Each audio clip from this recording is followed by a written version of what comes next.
Le syncrétisme, c'est quand on met dans le même sac tout ce qui a un rapport avec un certain mot, un certain signifiant. En disant, puisque c'est le même signifiant, donc c'est pareil. Par exemple, les planètes. Par exemple, la mythologie. L'astronomie, l'astrologie, tout ça, c'est un ensemble, une constellation, une nébuleuse. Mais en réalité, il y a des différences majeures à l'intérieur de cette nébuleuse. Quand Manilius, au 1er siècle de notre ère, associe les dieux aux signes zodiacaux, ces dieux ne sont pas des planètes. Pourquoi ce ne sont pas des planètes? Parce que les signes zodiacaux, ces dieux simplement se contentent de préciser l'atmosphère, la tonalité de chaque signe. Le but n'est pas d'associer des planètes à ces signes. On peut très bien imaginer effectivement un vecteur, un curseur qui passe d'un secteur à un autre. Pas besoin de 36 curseurs. De même que quand on parle des signes zodiacaux dans les horoscopes, etc., c'est le soleil qui est le curseur qui va, à un moment donné, être dans tel signe et dans tel autre. Il n'y a pas besoin de 36 choses. Que chaque signe, par ailleurs, soit associé à une tonalité particulière, à une symbolique particulière, oui, mais ce n'est pas une planète. Oui. Quand on lit le Timée de Platon, on parle des planètes également. Mais là non plus, il ne s'agit pas d'astrologie. Il s'agit d'anthropologie, il s'agit de vouloir comprendre la structure du monde. Le cosmos est là aussi une leçon pour comprendre notre monde. Mais ce n'est pas forcément le mouvement des planètes qui est important.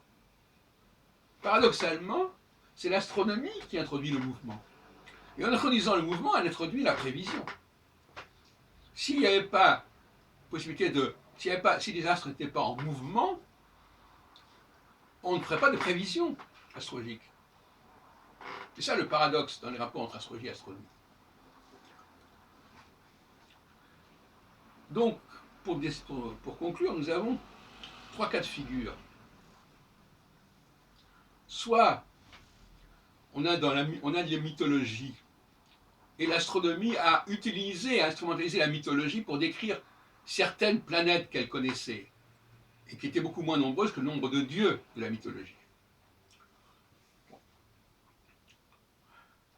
Et ce glissement a conduit à interpréter les dispositifs du type Manilius pour en faire un dispositif de type Ptolémée tétrabible, où chaque planète est en rapport avec un certain signe.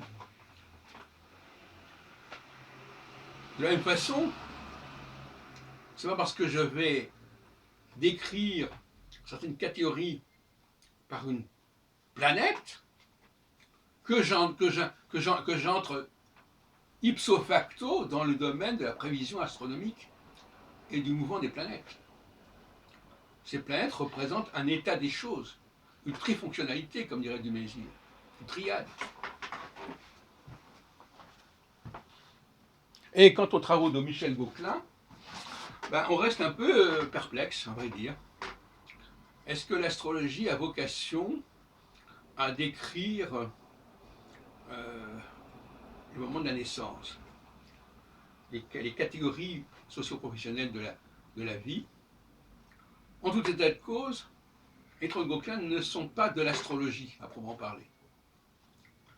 Non, c'est une simple structure anthropologique qu'il a mise en évidence et qui n'a aucune vocation prévisionnelle, en tout cas chronologique, de datation, simplement une sorte de système de caste qui est mis en avant. Et où donc dans ce syncrétisme-là, oui, il englobe un très grand nombre de variantes et de particularités. Il ne faut pas les mettre toutes sur le même plan.